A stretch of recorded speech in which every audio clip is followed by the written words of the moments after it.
There is a special kind of morning quiet in the house on a quiet street in Falls Church. I sit at the kitchen table with a cup of strong tea, flipping through the morning paper. The sun is slowly rising over the rooftops of the neighboring houses, painting the sky a soft pink. This time of day belongs to me alone. No calls, no requests, no obligations. My name is Judith Woolpool. I am 68 years old, and for the past 3 years I have lived alone in the two-story house my husband and I paid off over nearly 20 years. Edmund died of a heart attack, leaving me with this house, a small insurance policy, and memories of 42 years together. I often catch myself talking to him, especially when something goes wrong, like when the lawnmower breaks down or the kitchen faucet leaks. Edmund, I say aloud, looking at his picture on the mantelpiece. Your son rescheduled our meeting again. He says he has an important meeting. Edmund in the photograph looks at me with his gray eyes and smiles slightly. He's always been proud of Quentin, our only son. The kid will go far, he used to say when Quentin went to college to study computer science. And he was right. Quentin did indeed go far, at least financially. He is now the CIO of a large logistics company. He has a beautiful house in a prestigious neighborhood, 2 cars and a yacht moored somewhere on the coast. It's Wednesday, which means I have to pick up Ethan and Piper from school. Heather, Quentin's wife, works late on Wednesdays. She has some administrative meetings at the clinic, and their nanny is taking the night off because she has a toothache. So Grandma Judith comes to the rescue, as always. I don't mind, I enjoy spending time with my grandchildren, although our relationship with Ethan has become strained lately. Adolescence, 14 years old, is a difficult time. Piper is still hanging in there. She's only 10, and so far she's finding common ground with her old grandma. And then there's Lily, the youngest granddaughter, only 4 years old. I sit with her on Tuesdays and Thursdays. She is allergic to something at daycare, and the doctors have no way of determining what it is. Heather says she doesn't trust regular babysitters with little Lily because of her special condition. I suspect it's something else, though. Grandma doesn't charge money for babysitting. At 3:30, I'm already standing at the school gate, waiting for the bell to ring. Parents and other grandparents pull up gradually. Most of them are much younger than me. I see some of them look over at me as I approach, probably thinking, geez, am I really going to look that age at her age? The bell rings, and a crowd of noisy kids pile out of the school doors. Piper sees me right away and waves me over. Grandma! She shouts and runs to me, arms spread out for a hug. I hug her, breathing in the smell of baby shampoo and bubble gum. How was your day, sunshine? Fine, she answers, and immediately starts talking about her math test, the new girl in her class, and the fact that the music teacher gave her a solo in the school choir. Ethan walks up a few minutes later. He's tall for his age, almost as tall as me. His backpack is slung carelessly over one shoulder, and he has headphones in his ears with muffled music blaring from them. Hi, Grandma, he mumbles, without taking off his headphones or looking me in the eye. Hello, Ethan. How are things going at school? Fine, he replies, shrugging his shoulders. The standard teenager's answer to any adult question. We walk to my car, an old Honda Civic, which Edmund bought a year before he died. Quentin has suggested several times that I change my car to something newer and safer, but I refuse. I like my Honda. It's reliable and economical. Besides, it was my husband's last gift to me. On the way home, Piper chirps away, talking about school projects and friends. Ethan is silent, staring at his phone. Sometimes I catch his gaze in the rearview mirror. He stares out the window with an expression like he's being held captive. At home, I make the kids a snack. Peanut butter and jam sandwiches for Piper and turkey and cheese for Ethan. Piper sits down at the kitchen table and starts doing her homework, while Ethan disappears into the living room, where he turns on the TV. Ethan, I call out to him, homework first, then TV. He sighs as heavy as if I'd asked him to haul bags of cement. Grandma, I don't have any homework for today. You don't? I don't believe a word he says. Let's check your journal. God, Grandma, you're so annoying, he exclaims, but still pulls out a crumpled piece of paper from his backpack. Here, look. Nothing for today. I look through the sheet. Indeed, there are no assignments marked for Wednesday, but that doesn't mean there really aren't any. Okay, I say. Then you can watch TV, but no more than an hour. And don't forget you have a science test to study for. How do you know about the test? He looks at me in surprise. Your mom texted me about it, I smile. And she asked me to make sure you studied the material. Ethan rolls his eyes and mumbles something to himself. I pretend not to hear. Heather arrives at 5 o'clock. She flies into the house in a hurry, as usual. Tall, slender, with perfect hair and flawless makeup. Despite a long day at work, she looks as if she's just stepped out of a beauty parlor. Judith, thank you very much, she says, kissing me on the cheek. She smells of expensive perfume and antiseptic. You've been a great help. You're welcome, dear, I reply. The kids have eaten. Piper has done her homework. And Ethan? Heather asks, glancing toward the living room where her son is still sitting in front of the TV. He says he doesn't have any homework for today, but he does have a science test to study for. Heather sighs. I'll talk to him. Don't you want to stay for dinner? I ordered Chinese food. It'll be here soon. No thanks. I shake my head. I have plans. That's a lie. I don't have any plans except to go home, take a hot bath, and read the new detective I borrowed from the library. But I know Heather is offering out of politeness, not because she really wants me to stay. Besides, I've seen the way Quentin wrinkles his nose when I stay longer than necessary. At home, I turn on the radio and start cooking dinner. I rarely cook for myself. I usually make do with salad or soup from a can. But tonight, I want something special, so I take a chicken breast out of the freezer and decide to make chicken curry, the dish Edmund loves so much. While the chicken defrosts, I sit down at the kitchen table and go through the mail. It's mostly bills and flyers. But there is one letter from my friend Eloise, who moved to Florida after her husband died. She writes that she has bought a small house near the ocean and invites me to stay. Judith, you'll love it here, she writes. Sun, ocean, no cold winters, and no obligations to children and grandchildren. I'm finally living for myself. I smile as I picture Eloise on the beach. We've been friends since college, and I've always admired her courage and independence. She was the first of us to decide to divorce when her husband started cheating on her. The first to buy her own house after the divorce. And now, at 69, she is starting a new life in Florida. I reply to her that I will definitely come visit as soon as I am free of my responsibilities to my grandchildren. But deep down, I know that's not likely to happen anytime soon. Quentin and Heather are too dependent on my help with the kids, though they never admit it out loud.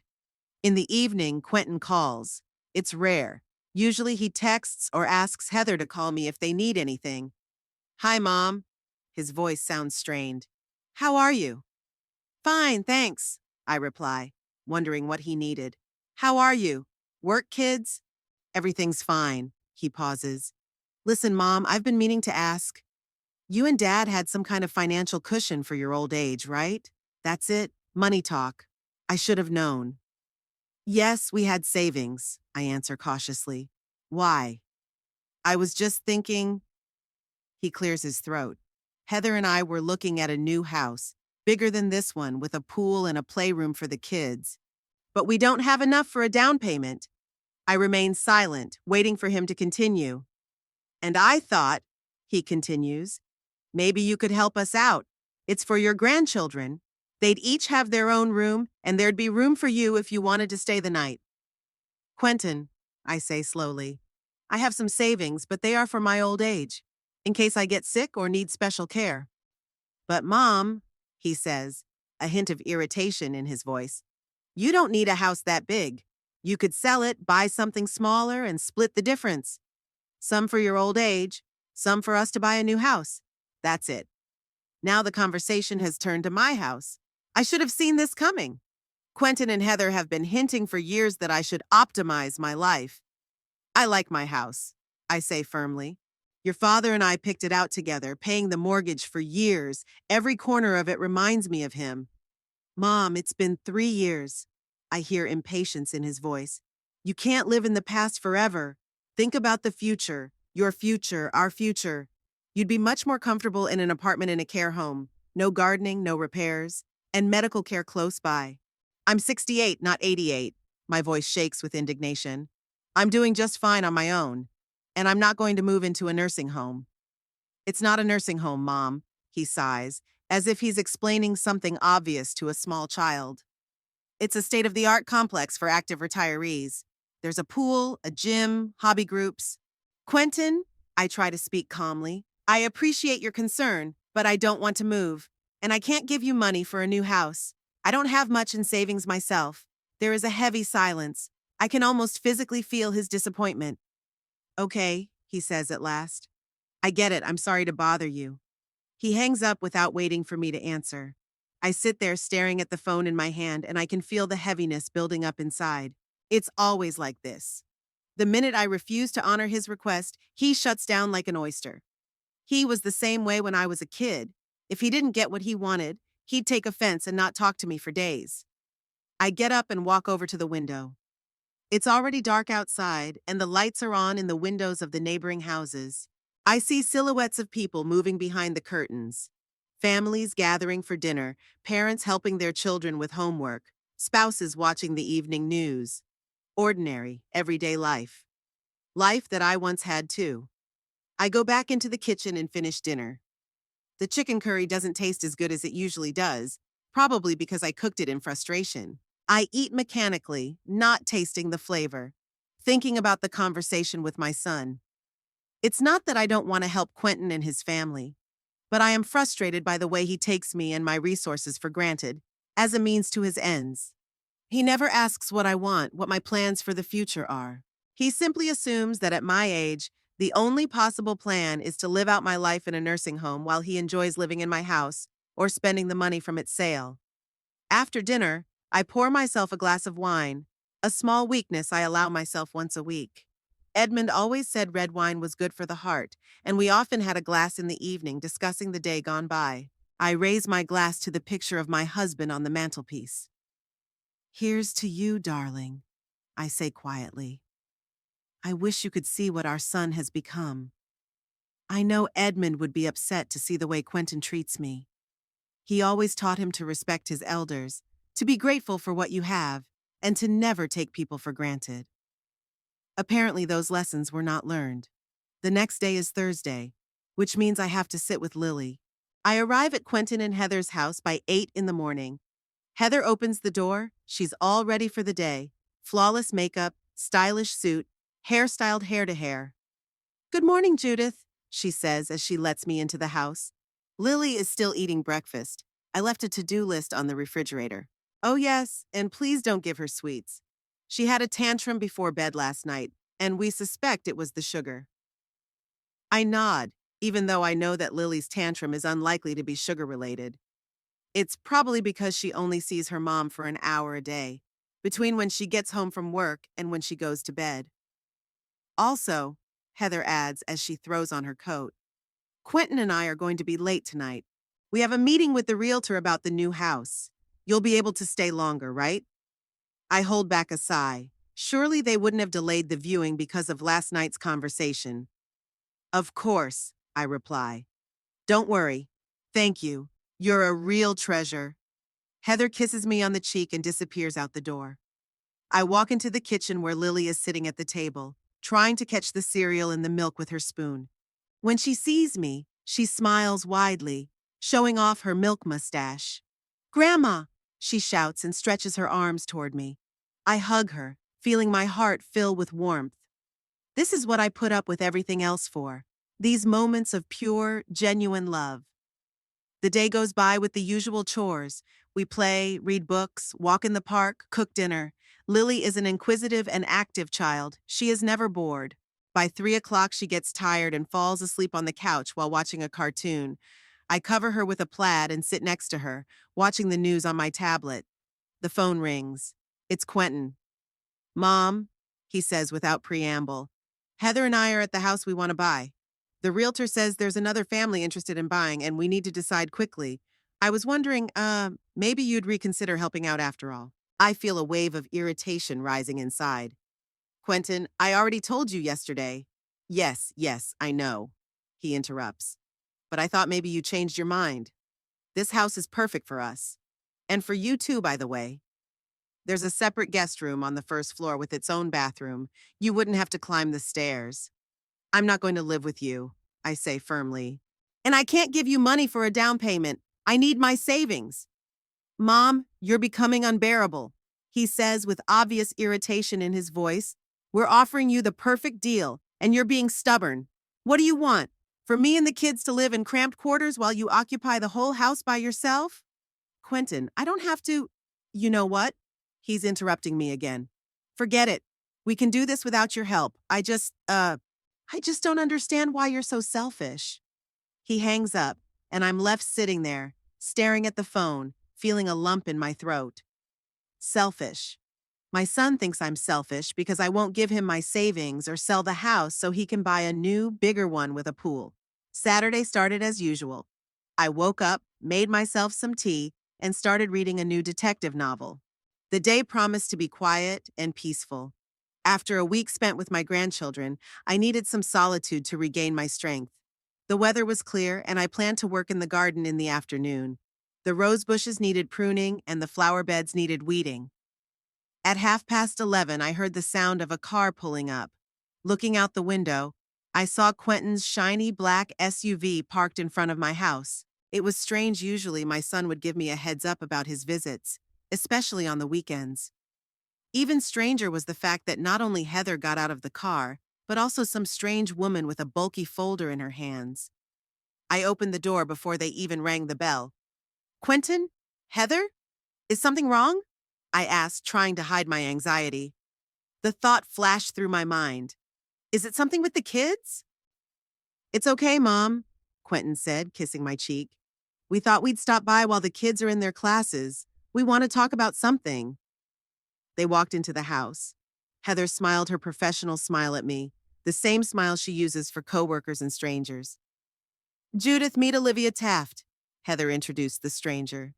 She's an interior designer who works with our friends, the Cormacks. You remember their house? The one with the amazing kitchen island. I vaguely remembered the Cormacks' house. We'd been to their house for Christmas dinner last year. The house was stylish, but a little too sterile for my taste, like no one lived there. Nice to meet you, I said, shaking Olivia's hand. She was younger than Heather, with a fashionable haircut and expensive but discreet clothes. Likewise, Mrs. Woolpool, she said. Your son has told me so much about your home. I look forward to seeing it. I glanced questioningly at Quentin. He coughed nervously. Let's go into the living room, he said, heading into the back of the house as confidently as if it were his own. Mom, will you make us some coffee? It didn't sound like a question, but an order. I silently headed for the kitchen, trying to figure out what was going on. While I was making coffee, there were animated voices coming from the living room. I heard phrases like space potential, remove those old panels, and completely remodel the kitchen.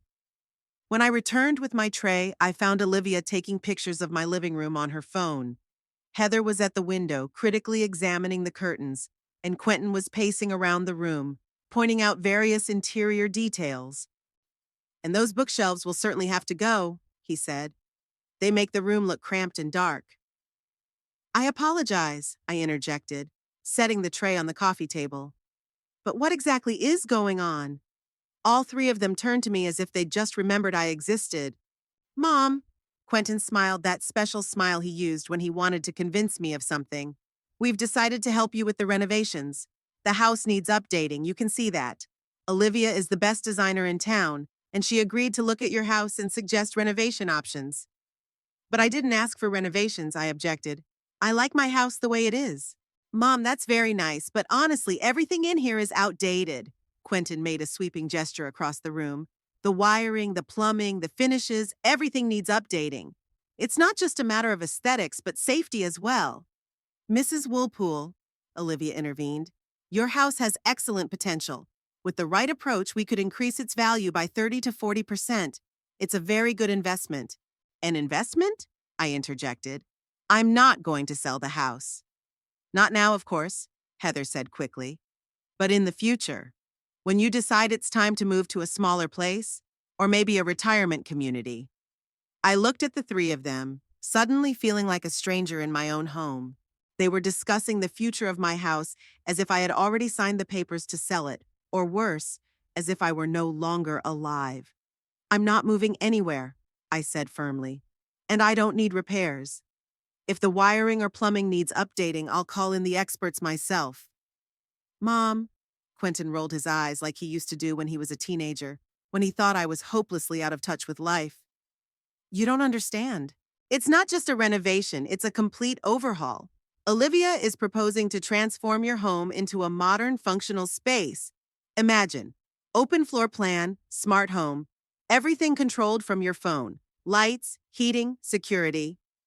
I don't want an open floor plan, I objected. And I don't want to control the house from my phone. I like my light switches and the thermostat on the wall. Judith, Heather said softly, we just want you to live in comfort and safety. Modern technology can be very helpful to a person at your age. My age, I repeated slowly. What age? Well, you know. Heather hesitated. When you start to forget things, when it's harder to manage the day-to-day. I don't have dementia, Heather, I said sharply.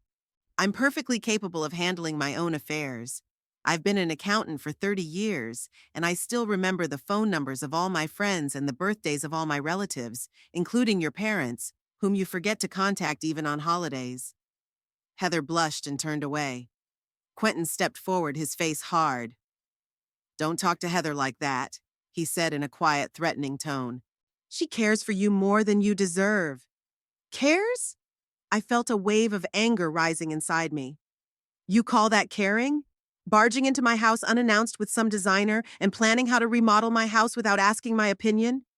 We're asking your opinion right now, Quentin exclaimed.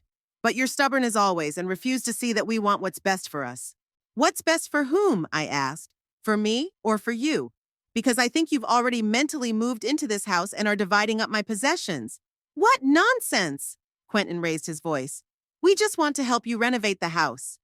What if I told you I don't want any help? That I like my house the way it is?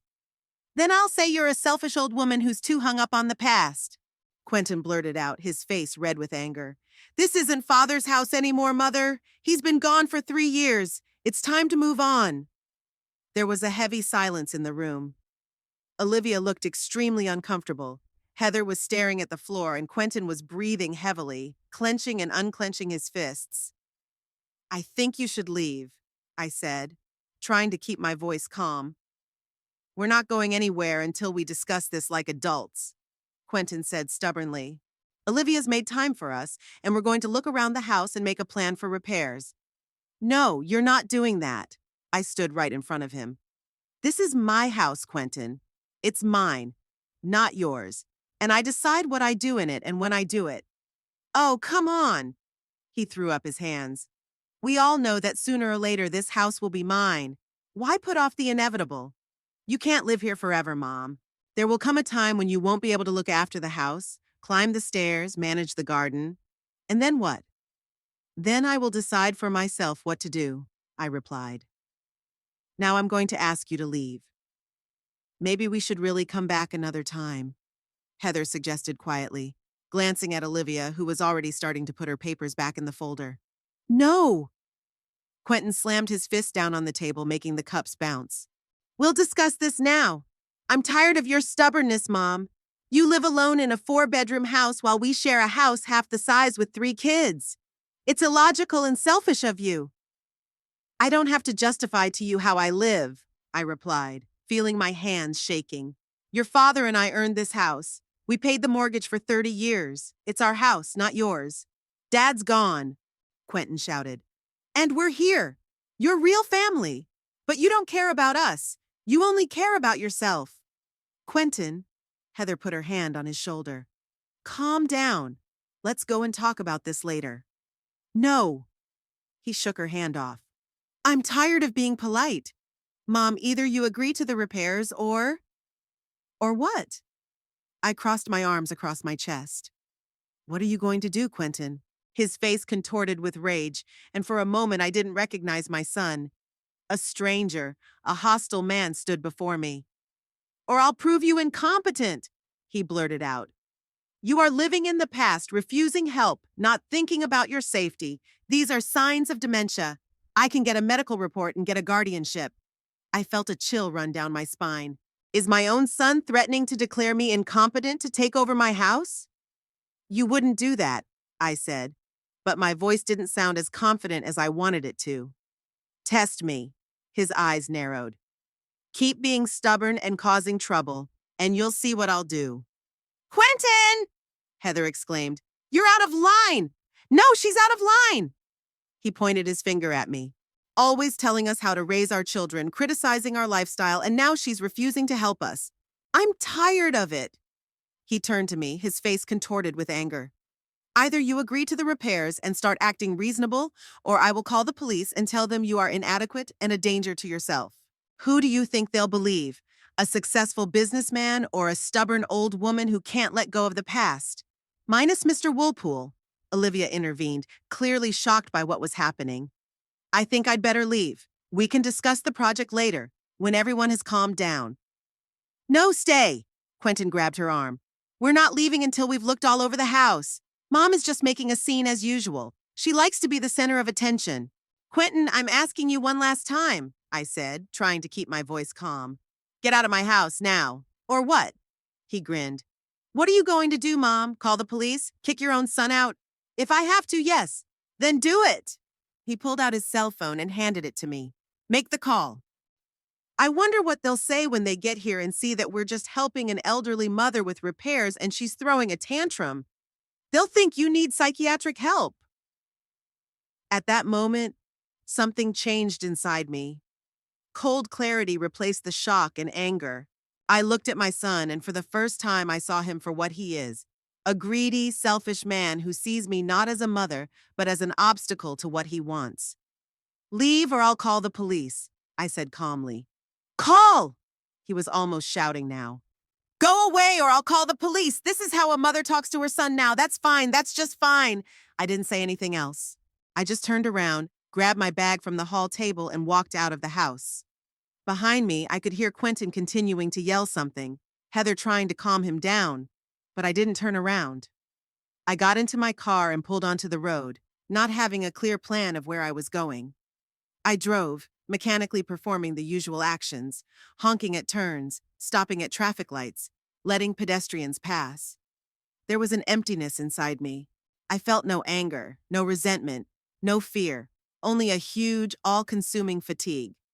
Without realizing it, I found myself on a quiet street in the old part of town, in front of a small red brick office building. The sign above the entrance read, Radcliffe and Associates, Real Estate.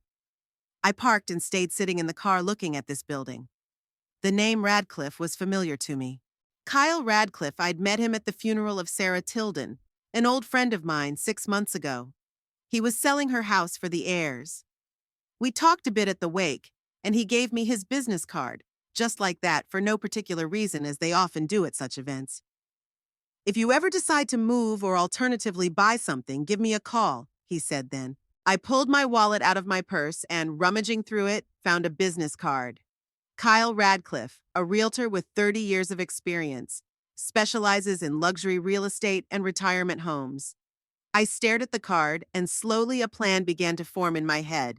Not just a plan to escape from today's situation, but a plan for the future. A plan that would allow me to live the life I wanted without the constant pressure and manipulation from Quentin. I pulled out my cell phone and dialed the number on the business card. After the third ring, a man's voice answered, Kyle Radcliffe speaking. Minus Mr. Radcliffe, I said, surprised at how calm my voice sounded. This is Judith Woolpool. We met at Sarah Tilden's funeral. Mrs. Woolpool, of course I remember you. He sounded genuinely friendly. What can I do for you? I took a deep breath. I want to sell my house, I said, and I need your help. Sure, he replied. Would you like to make an appointment for a consultation? I have a window on Monday morning. No, I shook my head even though he couldn't see it. I want to start the process now. Can you meet with me today? There was a short pause. Actually, I'm in the office right now, he finally said. If you can come up, I'd be happy to consult with you. But selling a house is a big decision, Mrs. Woolpool. I usually recommend that you think it over carefully. I've already thought it through, I said firmly. And I'm at your office right now. Oh, he sounded surprised. Then come on in. I'm on the second floor, office 205. I got out of the car and headed towards the building. With every step, I felt my resolve growing. This was not an impulsive act as it might seem. It was a decision that had been maturing in me for a long time, and today's incident was simply the last straw. As I walked up the stairs to Kyle Radcliffe's office, I thought about what Quentin would say when he found out I'd put the house on the market. He'd be furious, of course. He'd yell, threaten, try to pressure me. But for the first time in a long time, I felt like I had control of the situation. I knocked on the door labeled 205 and heard the invitation to enter. Kyle Radcliffe rose from his desk to greet me, a tall, trim man about my age, with gray hair and kind eyes. "Mrs. Woolpool, it's good to see you, though the circumstances are not the most pleasant." He shook my hand and pointed to the chair in front of his desk.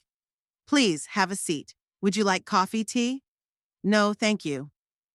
I sat down in the chair with my bag on my lap. "I want to discuss the sale of my house. How quickly can I do that?" He looked at me carefully, and I saw understanding in his eyes. He must have met many people in situations like mine in his long career. "It depends on a lot of factors," he said, sitting back down at the table. "The condition of the house, its location, market conditions, your price expectations. But before we start discussing the details, let me ask you this. Are you sure you want to sell the house? Sometimes people make these decisions in the moment and then regret it." I looked him straight in the eye. "Minus Mr. Radcliffe, I've never been so sure of anything in my life." He nodded as if accepting my answer. "Good. Then let's get started. Tell me about your house." And I began to tell him about the 4 bedrooms, the 2 bathrooms, the large kitchen and the spacious living room, the garden with the rose bushes I'd been growing for 20 years, the 2-car garage and the basement where Edmund had set up a workshop, about the neighborhood where the house was located, quiet, green with good schools and proximity to shopping and parks. Kyle listened intently, taking notes. When I finished, he asked a few follow-up questions about the age of the house, the condition of the roof, electrical wiring, and plumbing. Then he turned on the computer and showed me similar homes that were for sale in my neighborhood and the prices they went for. "Based on your description and the market situation, your house could be worth between $700,000 and $800,000, he said. "But for a more accurate estimate, I would need to see it in person." "When could you show me the house?" I wondered. Quentin and his family usually came over for Sunday lunch every 2 weeks. The next visit would be tomorrow. But after today's incident, I doubted they would show up. On the other hand, I didn't want to take any chances. "Could we do it on Monday?" I asked. "Any time that suits you." "Monday works?" He checked the calendar on his computer. "How about 10 o'clock in the morning?" "Perfect." "Great." He made a note on his calendar. "Now tell me, where do you plan to move to after you sell the house? Do you have anything in mind?" I shook my head. "No, not yet. But I'm thinking of a small house somewhere on the coast. My friend Eloise recently moved to Florida and is very happy with it." "Florida is a great choice for retirees." Kyle nodded. "Warm climate, lots of senior communities, good medical care. Would you like me to put you in touch with my colleagues there? They could show you the options." "Yes, that would be wonderful." I felt the excitement growing inside me. For the first time in a long time, I was thinking about the future with optimism instead of anxiety. We discussed a few more details, the documents I would need to prepare, the sales strategy, possible timelines. Kyle was professional and attentive, not pushing or rushing, but not wasting time either. When I left his office an hour later, I had a folder of information and a preliminary contract for real estate services. We agreed that Kyle would inspect the house on Monday, and if everything was in order, we would sign the official contract and the house would be on the market the following week. As I got into the car, I felt the tension release for the first time that day. It was replaced by a strange, almost euphoric feeling of freedom. I made a decision and took the first step toward a new life. A life without constant pressure, without having to justify every decision I made, without being seen as a burden or an obstacle to someone else's plans. On Monday morning at 10 o'clock sharp, Kyle Radcliffe rang my doorbell. He looked professional, strict suit, neat briefcase, friendly smile. I walked him through the house, showing him each room, talking about recent renovations and layout features. Kyle listened attentively, taking notes and pictures.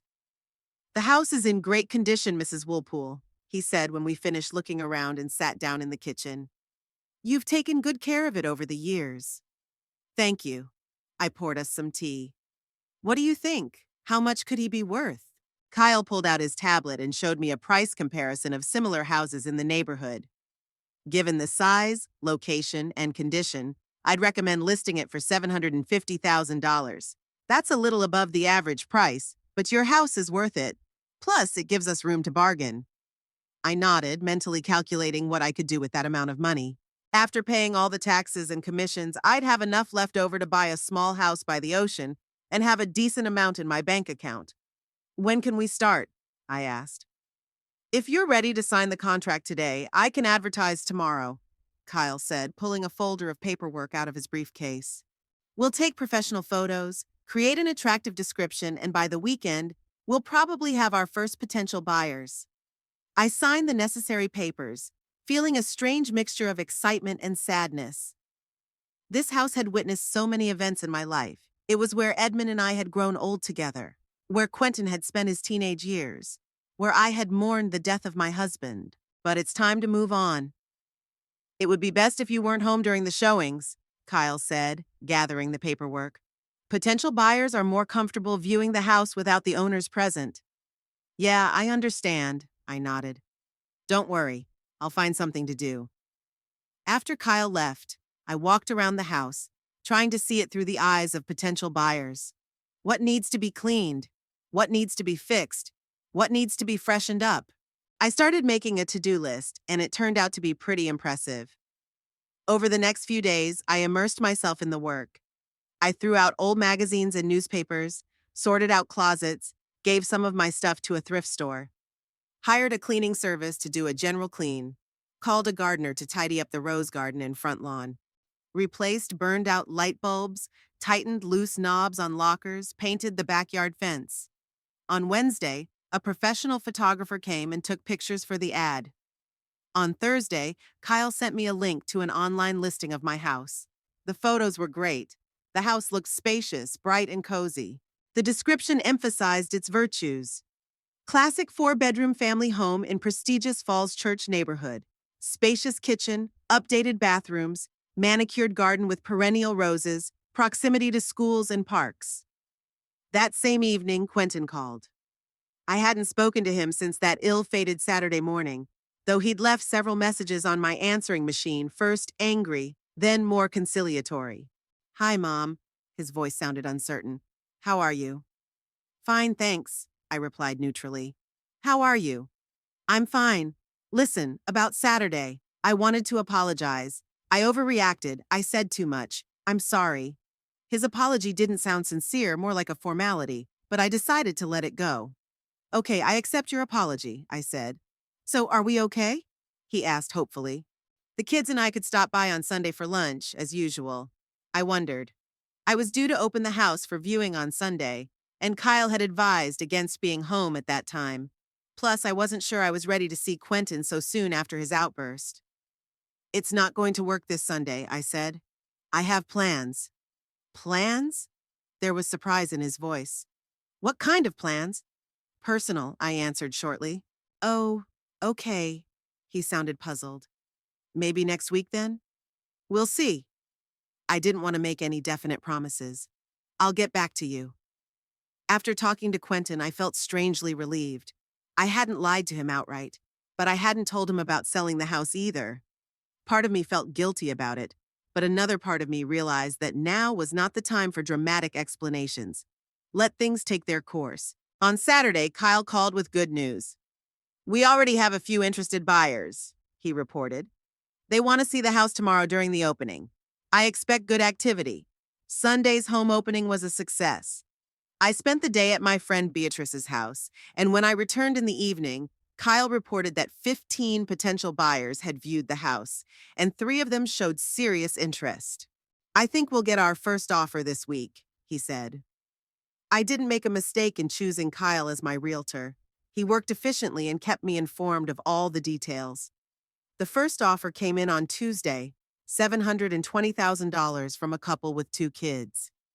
We decided to wait a few more days, and it turned out to be the right decision. On Thursday, the second offer came in, $740,000 from a young couple expecting their firstborn. They fell in love with your rose garden, Kyle said. The wife said she'd always dreamed of a house with a rose garden. That touched me. It's nice to know that my roses will please their new owners. In the middle of the week, I started looking for a place to live for myself. Eloise sent me some links to homes in Florida, in a small coastal town where she had settled. I loved the small one-story house with a veranda overlooking the ocean, 3 bedrooms, 2 bathrooms, a bright kitchen living room, and best of all, only a 5-minute walk from Eloise's house. It's perfect for you, Judith, Eloise said over the phone. Plenty of room for you and for guests if the grandchildren want to come, but not too big to make cleaning a chore. And the price is very reasonable at $420,000. I contacted a local realtor and he sent me more pictures and information about the house. The more I learned, the more I wanted to buy it. I started dreaming of waking up to the sound of the ocean, eating breakfast on the porch, walking on the beach at sunset. On Friday, the third offer on my house came in, $760,000, $10,000 above our asking price. An elderly couple whose children were grown wanted to move closer to their grandchildren, who lived in Falls Church. It's a great offer, Kyle said, and they can close the deal quickly since they're already pre-approved for a mortgage. What do you think? I didn't hesitate. Let's accept their offer. Kyle started doing the necessary paperwork, and I contacted a realtor in Florida and made an offer on that ocean house. Everything was happening so fast that sometimes I felt like I was watching a movie about someone else's life. Over the weekend, I started packing. Not everything, of course. I was still a few weeks away from closing the deal, but the items I would definitely need to take with me to Florida. Photo albums, favorite books, memorabilia. I decided that I would leave most of the furniture to the new owners. It had been chosen specifically for this house and was unlikely to fit my new home. On Sunday evening, Heather called. It was unusual. She usually preferred to communicate via text message. Judith, hi, she sounded nervous. How are you? Good, thanks, I replied, continuing to sort through the photos on the kitchen table. Listen, I'm calling about Quentin. He's still upset about your fight, though he won't admit it. He was expecting you to make up at Sunday dinner, but you canceled. And this time, too. He's starting to think you're avoiding him. I'm not avoiding him, Heather, I said, folding the photos neatly into an envelope. It's just that I've had a lot on my plate lately. Things? She sounded intrigued. What kind of things? I wasn't ready to reveal the truth, so I answered evasively. Just personal stuff, nothing special. I see. She obviously didn't believe me, but she didn't press. Anyway, I think Quentin would be pleased if you called him, or maybe we could come over to your place for dinner this week. The kids miss their grandmother. The thought of grandchildren made my heart squeeze. I really did miss them, especially little Lily. But I also knew that if I saw them now, I might flinch and tell them my plans ahead of time. Let's reschedule for next week, okay? I suggested. I'm really busy right now. Okay, Heather sounded disappointed. But are you okay? You're not sick or anything? No, I'm totally fine, I assured her. It's just, a lot to do. After talking to Heather, I felt a twinge of conscience. Maybe I was doing the wrong thing by keeping my plans from my family. But then I remembered Quentin yelling at me, threatening to call the police, calling me a selfish old woman. No, I'm doing the right thing. I have the right to dispose of my life and my property without his approval or permission. On Monday, I received the happy news that my offer on the Florida house had been accepted.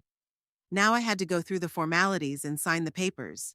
The realtor told me that everything could be done remotely. I didn't even need to come to Florida before the closing. You can sign all the documents here in the presence of a notary and send them to us, he explained. And when you arrive, the keys will be waiting for you in my office. This news strengthened my resolve even more. Now I had a concrete plan, a concrete place to go. This was no longer a vague dream of moving somewhere away from Quentin. This was a real house in a real city, with the ocean outside my window and a girlfriend next door. That same day, I started researching moving companies that could move my belongings to Florida. I chose a few and requested quotes. I also started looking at furniture for the new house. Online stores offered many options, and I could order everything I needed with shipping directly to the new house. On Tuesday, Kyle brought the paperwork to sign. A pre-sale agreement with those elderly spouses. They wanted a quick closing in just a month, which suited me just fine. It meant that in 30 days, I'd be free of this house and all the memories associated with it. They're very nice people, Kyle said as I looked through the paperwork. Their names are Albert and Dorothy Pearson. They lived for 45 years in their previous home and are only moving because their daughter and children live here in Falls Church. I'm glad the house is going to good people, I said as I signed the papers. I hope they'll be happy here. That night I lay awake for a long time thinking about the changes that were coming. I remembered how Edmund and I had moved into the house, young and hopeful, with little Quentin. How we gradually furnished it, renovated it, turned it into a real family home. How Edmund built a swing for Quentin in the backyard. How we had barbecues for the neighbors every summer. How we celebrated birthdays and anniversaries. But then I thought about the future, the house by the ocean, the new friends I'd meet, the quiet life without the constant pressure of Quentin, and I was relieved. I wasn't betraying Edmund's memory by selling the house. He'd always said it's not where you live, but how you live, and I intended to live well, with dignity and on my own terms. On Wednesday, I had to go to the bank to discuss the details of transferring the money after the sale of the house. As I drove past Quentin and Heather's house, I saw Quentin just coming out of the house heading for his car. For a moment, I had the urge to stop and talk to him, to tell him about my plans. But I drove past without slowing down. It wasn't time yet. At the bank, they helped me get all the necessary paperwork to transfer the funds after the house was sold. Some of the money will be used to buy a new house in Florida. Some will be transferred to my local bank account there, and the rest will stay in my current account here in Falls Church until I decide what to do with it. You're making a big change in your life, Mrs. Woolpool, remarked the bank manager, a young man named Brandon. Moving to another state at your age is a bold move. You have to be brave at my age, I replied with a smile. Otherwise, the rest of your life will be spent regretting what you didn't do. When I got home, I found a message on my answering machine from Quentin. Mom, it's me. Heather and I are worried about you. You're not answering your cell phone, canceling our appointments. What's going on? If you're still mad about that designer incident, I already apologized. What else do you want me to say? Call me back, please. I erased the message without calling back. What could I say to him? I'm sorry, son, but I'm selling the house you dream of and moving to the other side of the country because you're treating me like a burden? No, that conversation could wait. Instead, I called Eloise and told her the latest news. You're doing the right thing, Judith, she said firmly. Your son has behaved terribly. He thinks of you as his property, not as an independent person. It's good for him to be taught a lesson. But I feel a little guilty hiding my plans from him, I admitted. Did he feel guilty when he yelled at you and threatened to call the police? Eloise asked. When he planned to renovate your house without your consent? When he hinted that it was time for you to move into a nursing home? No, I sighed. Of course not. Exactly, she said with steel in her voice. You don't owe anyone anything, Judith. It's your life, and you have every right to live it as you see fit. After talking to Eloise, I was relieved. She was always able to see the situation clearly, without the emotional clouds that so often affect family relationships. The next few days passed in a flurry of activity. I continued packing, making arrangements with the transportation company, closing utility bills, and arranging for mail forwarding to a new address. Each day brought me closer to my new life, and each day I felt more and more confident in my decision. Saturday was the final inspection of the house by the buyers. Albert and Dorothy Pearson turned out to be a really nice couple, polite, friendly, and enthusiastic about their new home. Your garden is amazing, Dorothy said as we walked around the yard. I've always wanted a rose garden, but our previous house had too much shade. Roses require attention, but they're worth it, I replied, showing her my favorite bushes. This white one is 20 years old, can you believe it? I brought it back from the nursery when it was no taller than a pencil. Don't worry, I'll take care of it, Dorothy promised, gently touching the snow-white flower. Albert was more interested in the technical aspects of the house, the heating system, air conditioning, the condition of the roof. But he also found time to express his admiration. You have a beautiful house, Mrs. Woolpool, he said, shaking my hand in farewell. We promised to take good care of it. After they left, I felt a strange relief. The house would pass into good hands, it would be loved and appreciated. That was important to me.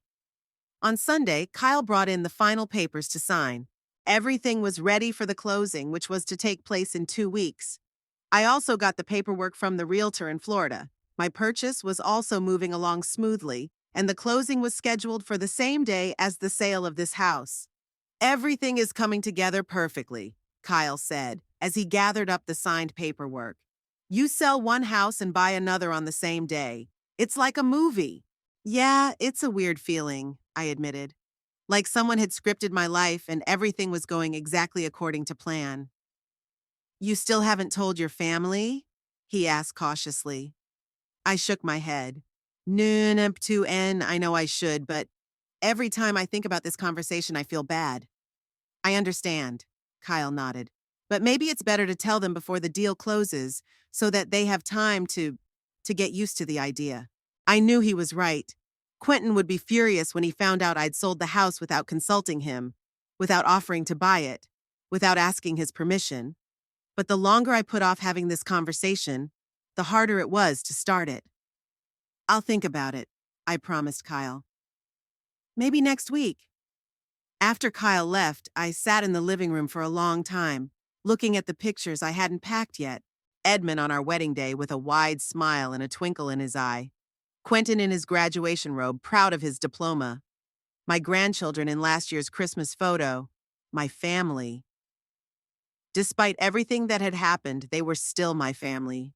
But they were not my owners, had no right to dictate how I should live my life. And if Quentin couldn't understand that, if he only saw me as a hindrance to his plans or, at best, a free babysitter for his children, then maybe the distance between us would be good for our relationship. Maybe when I lived in Florida, he would begin to appreciate my time and attention that he now took for granted. Either way, I knew I was doing the right thing. I deserved a quiet, happy life on my terms, and if that required selling the house and moving to the other side of the country, I was willing to do it. With that thought in mind, I got up to continue packing. In 2 weeks, I would sign the papers to sell the house and a new chapter of my life would begin. A chapter I would write on my own without anyone else's interference or approval. I stood in Kyle Radcliffe's office looking at the papers I had just signed. Officially, the house no longer belonged to me. It had passed into the possession of Albert and Dorothy Pearson, the elderly couple who had expressed such genuine enthusiasm for my rose garden.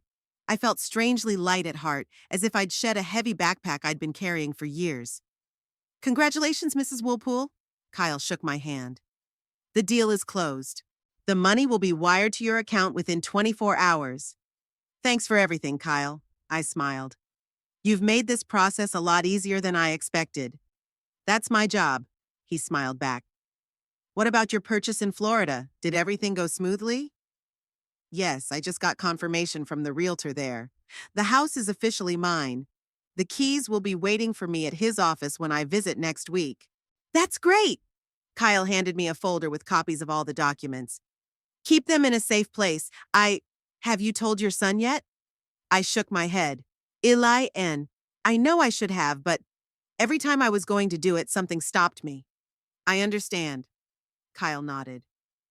Family relationships can be complicated. But now that the deal is closed, maybe it's time? Yeah, you're right. I'll tell him today. As I walked out of Kyle's office, I felt a mixture of emotions. Relief at the closing of the deal, excitement at the impending move to Florida, and anxiety at the inevitable conversation with Quentin. I decided not to put it off and dialed his number as soon as I got in the car. The call went to voicemail. Quentin was probably at work and couldn't answer. Quentin, it's Mom, I said after the tone. I need to talk to you about something important. Please call me back when you can. I spent the rest of the day packing the last of the things I was going to take with me to Florida. The shipping company was scheduled to arrive in 2 days to pick up my boxes. Under the terms of my contract with the Pearsons, I had 5 days to completely vacate the house. In the evening, as I was having tea in the kitchen, the doorbell rang. Opening it, I saw Mrs. Collins, my neighbor on my right, with whom we often exchanged recipes and gardening tips. Judith, dear, she looked worried. Is it true you sold the house? I saw the realtor taking down the for sale sign this afternoon. I sighed. Of course, in a neighborhood like ours, news travels fast. Yes, Martha, it's true. I'm moving to Florida. Bought a little house by the ocean. But, why? She seemed genuinely puzzled. You never said you wanted to move. And what about Quentin and the kids? Are they moving too? No, they're staying here. I smiled, trying to look carefree. I just decided it was time to start a new chapter in my life. Eloise, do you remember my friend from college? She moved to Florida a year ago and she's very happy. I bought a house near her. Oh, Martha shook her head. Quentin must be upset. He always said how much he loved this house. Yes, well, I didn't know what to say. Life is full of changes, isn't it? Martha talked some more about the weather and her grandchildren and how much she would miss me and then left, no doubt to break the news to the other neighbors. I closed the door and leaned my back against it, feeling tired. Now that the neighbors knew, it was only a matter of time before the news reached Quentin. I wasn't wrong. About an hour later, my phone rang. It was Quentin. Mom? His voice sounded strange.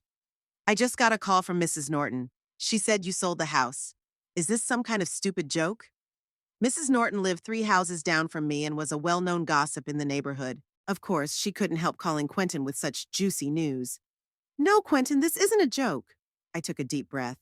I really did sell the house. The deal closed this morning. There was a heavy silence on the other end of the line. You, what? He finally squeezed out. You sold the house? Without my knowledge? Without discussing it with me? Yes, I answered simply. But how could you? His voice began to rise. This house, it's our family home. I grew up in it. How could you just sell it without consulting me? Quentin, I left you a message today. I wanted to discuss it with you. After you sold the house? He was almost shouting now. What's the point? What are you going to do? Where are you going to move? I bought a house in Florida, I said calmly. It's small but very nice near the ocean. Not far from Eloise. Florida?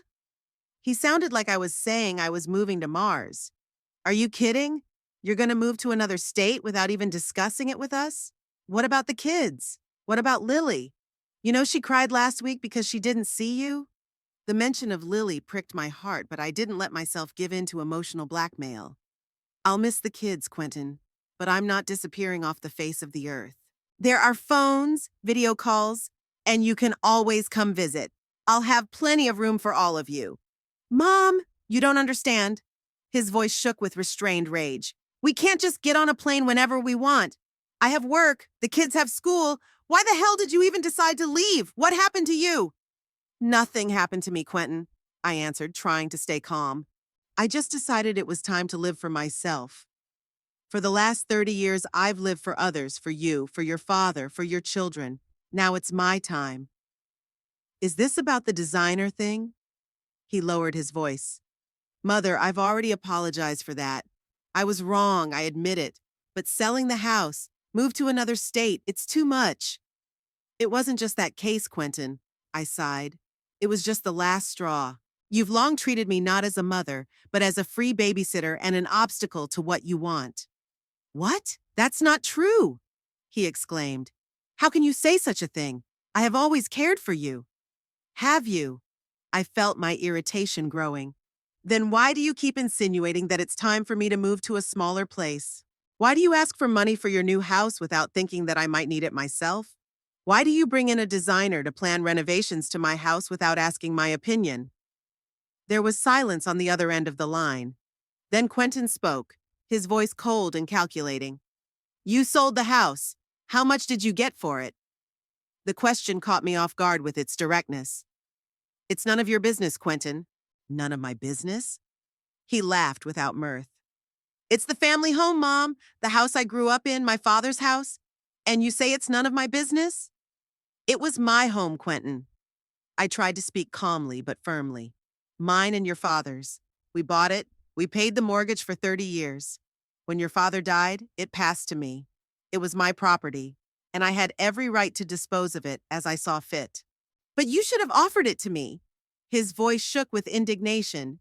If you decided to sell it, you should have asked me if I wanted to buy it first. Could you afford it? I asked bluntly. Well, maybe not right away, he stammered.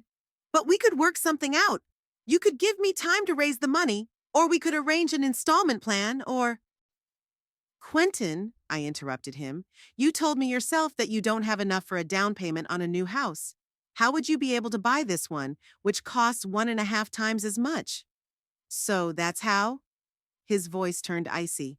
You chose to sell the house to strangers instead of helping your own son? I don't have to give you my property, Quentin, I said tiredly. And frankly, after the way you've been treating me lately, I'm not sure I want to. What are you talking about? I've always been a good son. I visited you, I called you, I took care of you. When you needed something, I finished for him. When you needed a nanny for the kids, or money for a new house, or when you wanted to renovate my house because you already thought it was yours. It's not fair, Mom. He was almost screaming. I did all this for you? A new house would have been better for you, with a room on the first floor so you wouldn't have to climb the stairs. Renovations would have made your home more modern and safer. I was thinking of you. No, Quentin. I shook my head, though he couldn't see it. You were thinking of yourself, about how convenient it would be to have me around to babysit, about how nice it would be to have my house after I moved to a smaller place. You never asked what I wanted. You just assumed that at my age I should be grateful for any attention and willing to give everything I have. There was silence on the other end of the line. I could only hear Quentin's heavy breathing. I can't believe it, he said finally. You sold the house without consulting me. You moved to another state without thinking of your grandchildren. And now you're accusing me of being a bad son? After everything I've done for you? I didn't say you were a bad son, Quentin. I sighed. I'm just saying that you've stopped seeing me as a person with my own desires and rights. You only see me as a resource to be used. That's ridiculous, he snorted. You know what? Do whatever you want. Move to Florida, live among old people, forget about your family. But don't expect us to visit you or video call you every week. You've made your choice. With those words, he hung up. I sat looking at the phone in my hand for a long time. I expected the conversation to be difficult, but the reality was even worse. Quentin wasn't just upset or disappointed, he was furious. And worst of all, he saw nothing wrong with my behavior. In his eyes, I was an ungrateful mother who had betrayed her family by selling the house and deciding to live her own life. I put the kettle on and made myself a cup of chamomile tea, trying to calm down. Just as I sat down at the table, the phone rang again. This time, it was Heather. Judith? Her voice sounded tense. Is it true? You sold the house? Yes, Heather, it's true, I replied, preparing for another round of accusations. And you're moving to Florida? She sounded like she couldn't believe it. Yeah, I bought a little house near the ocean. I'm moving next week. But, why? She sounded genuinely confused. You never said you wanted to leave. What happened? I sighed. Heather had always been more sensible than Quentin, more able to see things from different angles. A lot of things, Heather. But most importantly, I realized that I wanted to live for myself. For the last few years, I had existed only as a grandmother to your children, as a potential source of money for your new home, as an obstacle to what Quentin thought was rightfully his. That's not true, Judith, she objected, but without much conviction. We appreciate everything you do for us. You're an important part of our family. Are you? I couldn't hold back a bitter chuckle. Then why does Quentin keep insinuating that it's time for me to move into a nursing home? Why do you both take it for granted that I'll babysit anytime you need me to? Why are you bringing a designer into my house without asking my opinion? Heather was silent for a while. I realize it seemed wrong, she finally said. And I'm sorry if we made you feel unappreciated, but moving so far away, the kids are going to miss you. Especially Lily. I'll miss them too, Heather, I said softer. They can come visit me for the vacations and we can have video calls. Quentin is very upset, she said after a pause. He feels like you betrayed him. I know, but I didn't betray him, Heather. I just decided to live my own life, not the one he had planned for me. He needs time to cool off, she sighed. He's always been a lot like his father, stubborn and hot-tempered. But he loves you, Judith. He just doesn't know how to show it properly. I love him too, Heather. He's my son. But love doesn't mean I have to sacrifice my happiness for his comfort. We talked some more. Heather was more understanding than Quentin, but I felt like she didn't fully support my decision either. In her eyes, being a grandmother should have been a priority in my life, and my choice to move to Florida was selfish. After talking to Heather, I checked my email and found a message from Quentin. It had been sent just a few minutes ago. Mom, I still can't believe you did this. Sold the house I grew up in, the house where the memories of Dad are buried, the house that was supposed to pass to me and my children one day. You sold it to strangers without offering it to me, without asking my opinion, without even letting me know your plans. You say I didn't see you as a man of your own desires. But did you see me as a son who has a right to know about such important decisions? Did you think about my feelings, the feelings of my children? You accuse me of thinking your house was mine. But it was mine, in the sense that it was my childhood home, my father's home, my family's home. You robbed us of that home, that part of our history. You say you want to live for yourself. Well, congratulations, you got what you wanted. Now you're free of your obligations to your family, free from having to be around grandchildren who love you and need you. I don't know if I can ever forgive you for that. Not for selling the house, although that hurts too, but for the fact that you didn't see fit to even discuss it with me, for putting your own desires above the well-being of your family. I hope you'll be happy in Florida. I really hope so, because the price of that happiness is a relationship with your son and his family. Quentin. I reread the letter several times, feeling tears come to my eyes. Quentin was right about one thing. I hadn't discussed my decision to sell the house with him. I should have, if only out of respect for his feelings and memories associated with the place. But other than that, he just couldn't or wouldn't understand my point of view. It was unfathomable to him that I could want anything other than the role of grandmother, always available to his children, or the keeper of the house he considered his inheritance. I began writing a response, erasing and rewriting phrases several times. How do I explain to my son that I love him, but I don't want to live his ideas of what my life should be? How do I convey that I value my grandchildren but don't want them to be the only meaning of my existence? Dear Quentin, I understand your pain and frustration. I should have discussed selling the house with you, and I regret not doing so. You're right. It was your childhood home, and you had a right to know my plans. But I don't agree that I put my own desires ahead of the family's well-being. Quentin, being part of a family doesn't mean giving up your own life. It doesn't mean always being available when you need a babysitter for the kids. It doesn't mean giving you your home just because you think it is rightfully yours. I love you and your children. I will always be your family no matter where I live. But I am also a human being with my own dreams and plans. And right now, I want to live the life I've always dreamed of. In a little house by the ocean, with the ability to wake up to the sound of the waves and fall asleep under a starry sky. You say that the price of my happiness is my relationship with you and your family. But it's not. Those relationships are in your hands. You may decide that my life should revolve around you and turn your back on me because I've chosen a different path. Or you can realize that I'm entitled to my own decisions and keep us connected despite the distance. The choice is yours, Quentin. I'll be waiting for you and the kids in Florida when you're ready to come. Love, Mom? I reread the letter several times before hitting send. I didn't know if Quentin could understand my point of view, but I did my best to explain my feelings. I spent the rest of the evening packing the last of my things and thinking about the conversation with Quentin. His reaction was expected, but that didn't make it any less painful. I hoped that in time he would be able to, if not accept, at least come to terms with my decision. But even if he didn't, I didn't regret my choice.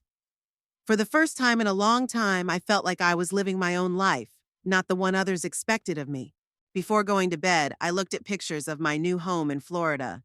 Bright rooms, a cozy porch, an ocean view. A new life awaited me, and I was ready for it, despite the pain of parting with the past and the uncertainty of a future relationship with my son. My phone buzzed, alerting me to a new email. It was a reply from Quentin, short and cold. I can't believe you can't see how selfish you are being. But you're right about one thing. The choice is mine.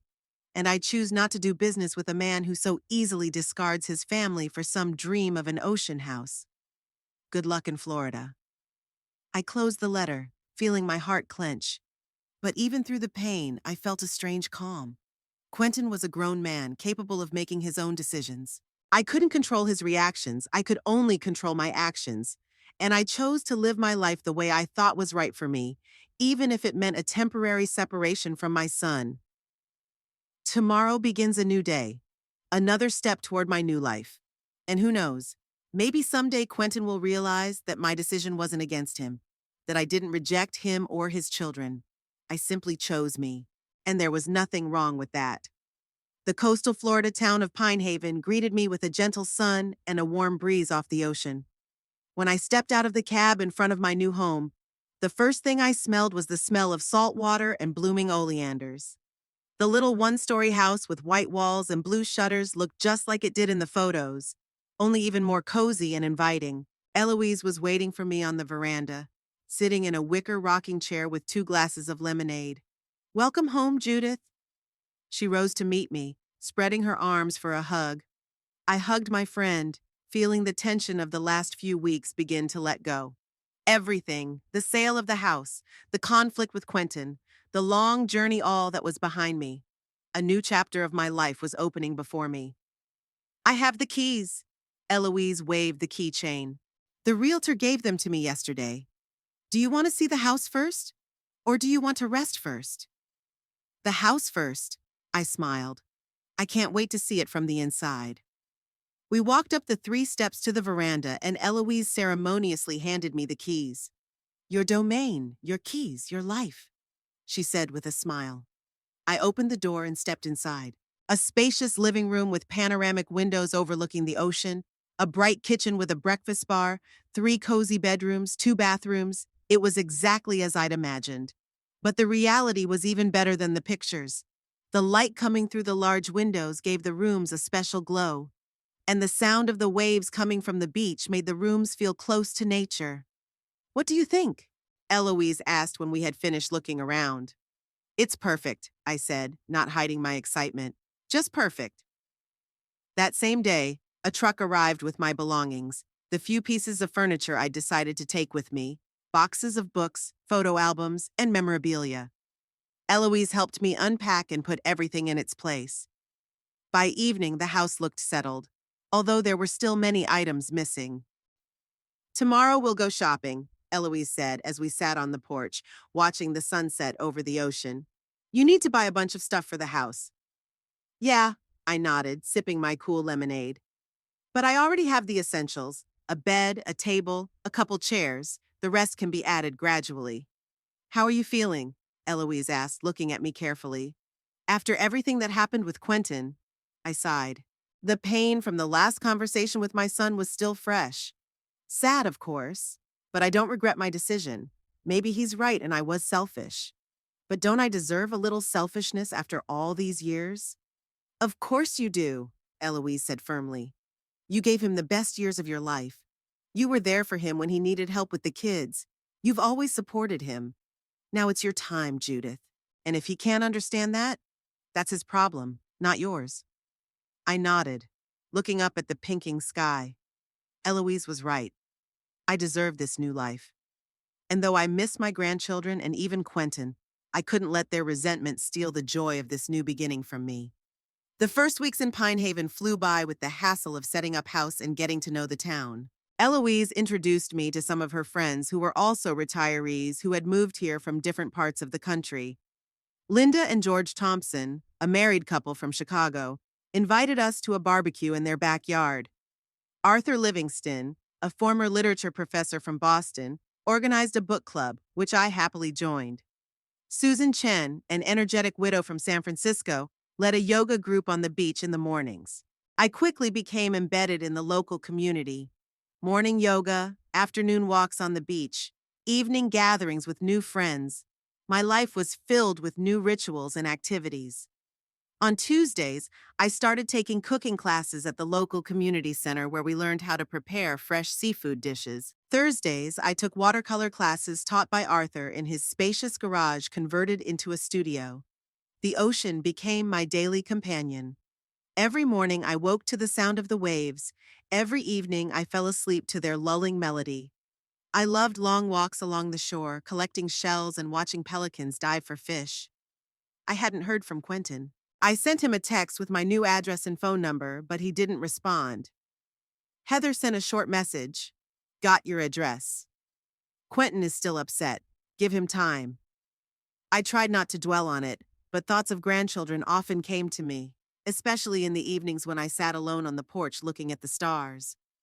One day, about a month after moving in, I got a call from Piper. When I heard her voice, I felt tears come to my eyes. Grandma?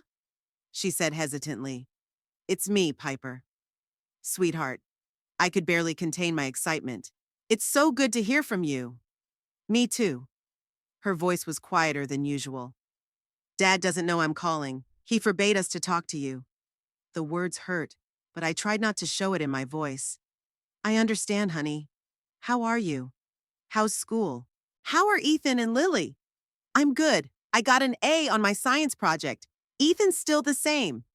Sitting in his room playing video games. And Lily. She misses you, Grandma. She often asks when you'll be back. I swallowed the lump in my throat. I miss you too, sweetheart. I really, really do. But you know, I'm not going back to Falls Church. This is my home now. I know, Piper said. Daddy says you left us for some beach. That's not true, honey, I tried to say calmly. I didn't leave anyone. I just decided to make a life for myself. You know, like when you decide to read a book or paint because you like it, not because someone asks you to. Yeah, she said after a pause. I understand. You can always come visit me, I continued. It's so beautiful here. The ocean, the beach, the palm trees, you'd love it. I'd love to, she said with longing in her voice. But Daddy says we'll never go to your place. He's hurt right now, sweetheart. It'll pass with time. I hope so, she said quietly. Oh, I've got to go. Mommy's calling for dinner. I love you, Grandma. I love you too, Piper. And Ethan and Lily too. Tell them, please. After that conversation, I sat on the veranda for a long time, looking out at the ocean and reflecting on my choices. The pain of being separated from my grandchildren was acute, but I knew that to go back would mean falling under Quentin's control again, becoming a free babysitter again and an obstacle to his goals. No, I couldn't do that. Not now that I was finally starting to live my own life. Weeks went by, adding up to months. I had completely furnished my home, turning it into a cozy nest that reflected my taste and interests. There was a comfortable couch and armchairs in the living room, arranged so that they overlooked the ocean. On the walls are my own watercolor landscapes and framed photos. Edmund and me on our wedding day, Quentin the senior, my grandchildren last Christmas. I didn't blot out my past, I just didn't let it dictate my future. In the garden behind the house, I planted a small rose garden.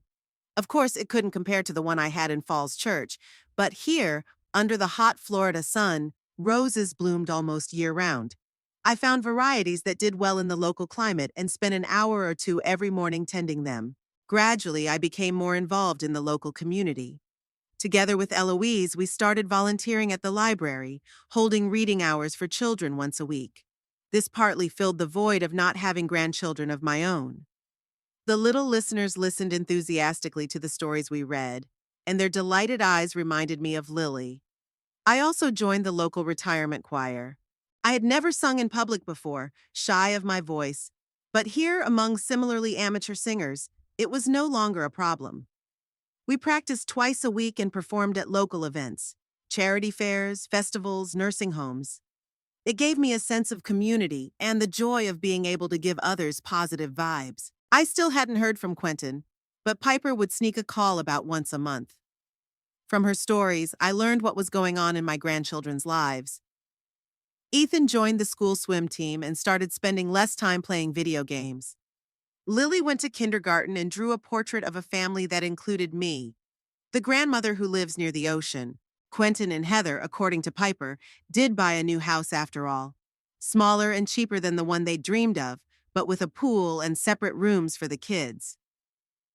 Dad still talks about you sometimes, Piper told me during one of our conversations. Especially when something goes wrong.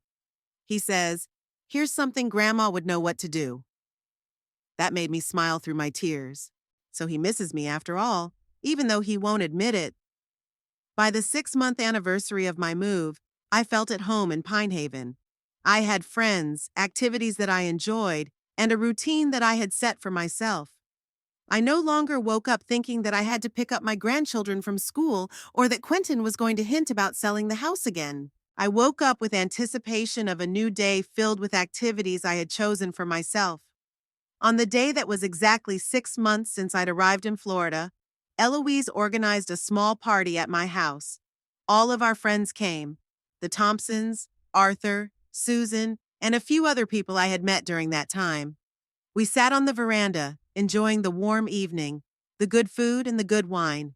To Judith, Arthur toasted, raising his glass. To the woman who had the courage to start a new life when many people were ready to give up. Everyone joined in the toast, and I felt tears come to my eyes, this time of happiness and gratitude. Thank you all, I said, looking at the faces of my new friends, for accepting me into your circle, for your support and friendship. I don't regret for a minute that I moved here. After the party, when everyone had left, Eloise and I were alone, sitting on the veranda, looking at the stars over the ocean. You really have no regrets? She asked quietly. Even with the situation with Quentin, I thought for a moment. Do I regret that this crack between us? Of course, do I miss my grandchildren? Every day. But do I regret my decision to move here, to start a new life? No, not one bit. I'm glad to hear that. Eloise squeezed my hand. You deserve to be happy, Judith. You know, I said, looking out at the dark ocean where the stars reflected, I never thought that at 68 I would be starting over, learning to paint, singing in the choir, making new friends. I always thought that at my age, life was already settled and nothing new was to be expected, that all that's left is to watch my grandchildren grow up and slowly prepare for the finals. Many people think so, Eloise nodded. That's why they live by inertia, not allowing themselves to dream of something new. And now I wake up every day thinking, what interesting things will bring me today? And it's a great feeling. The next morning, while I was working on my roses, the phone rang. The number was an unfamiliar one with a Falls Church area code. I answered, expecting to hear Piper's voice. Mom, it was Quentin. His voice sounded uncertain, like he was hesitant to call. Quentin, I tried to hide my surprise. How are you? I'm fine, he said quietly. How are you? I'm good, thanks. I like living in Florida a lot. There was another pause. I could hear him breathing, but he didn't seem to know what to say next. Piper's calling you, he finally said. I know. She thinks I don't know, but I've seen the call tapes. Yeah, she calls sometimes. I didn't deny it. She talks about school, about her brother and sister. She misses you, he said, a touch of accusation in his voice. All kids miss me, especially Lily. She still asks when you're coming back. I felt a stab of pain, but I didn't give in to the manipulation. I miss them very much too, Quentin. I miss you too. But I'm not going back to Falls Church. This is my home now. I understand, he sighed. That's not why I'm calling. Heather thinks I should try to work things out, for the kids. I suppressed a smile. So Heather was the one who insisted on calling. Well, I was grateful for that. I'd like that, I said sincerely. You're always welcome to come visit. There's plenty of room for all of you. The ocean, the beach, the kids would love it. Maybe, he answered uncertainly. Not anytime soon, but maybe over Christmas vacation, if you don't mind. I'd be very happy to, I said, feeling my heart fill with hope. Really, really happy. We talked some more about the kids, about his new house, about my life in Florida. The conversation was awkward, with long pauses and careful wording. But it was a start, a small step toward repairing the relationship. After the conversation, I went to the beach and took a long walk along the water's edge, reflecting on what had happened. Quentin's call hadn't changed my attitude about the move. I still didn't regret my decision. But now there was hope that I could stay connected to my family without sacrificing my independence. In the evening, sitting on the veranda and watching the sunset that colored the ocean in gold and pink, I thought about my life's journey. The girl who married Edmund, the young mother who raised Quentin, the widow who was alone in the big house, the grandmother who cared for her grandchildren, and finally the woman who found the strength to start over at 68. Each of these roles was a part of me, but none of them defined me completely. I was more than just someone's wife, mother, grandmother. I was Judith Woolpool, a woman who had finally learned to put herself first and not feel guilty about it. The ocean was noisy, crashing against the shore. Stars were beginning to appear in the darkening sky, and a light breeze carried the scent of my roses from the garden. I inhaled deeply, filled with gratitude for this moment, for this life, for the courage that had brought me here. I was home. I was me. And that was all that mattered.